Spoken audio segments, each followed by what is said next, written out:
আগের দিন তো দেখলে খিচুড়ি প্রসাদ নিয়ে নিলাম, তারপরে রওনা দিলাম ঠাকুর বাড়ির পথে। আর এখানে দেখো কত দল আস্তে আস্তে জমা হচ্ছে, আর এদিকে দেখো পুলিশ কত।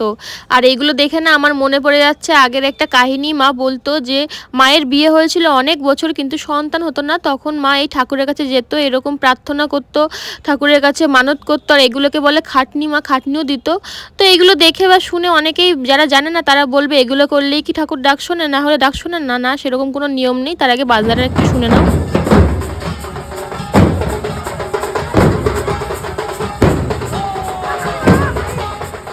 এই বাজনার মধ্যে অন্যরকমই একটা আনন্দ থাকে। তো যেটা বলছিলাম যে ওরকম কোনো নিয়ম নেই যে ঠাকুরকে ওইভাবে ডাকলেই ঠাকুর ডাক শুনবে, না হলে ডাক শুনবে না। পবিত্র মনে ঠাকুরের কাছে প্রার্থনা করলে অবশ্যই ঠাকুর ডাক শুনবে।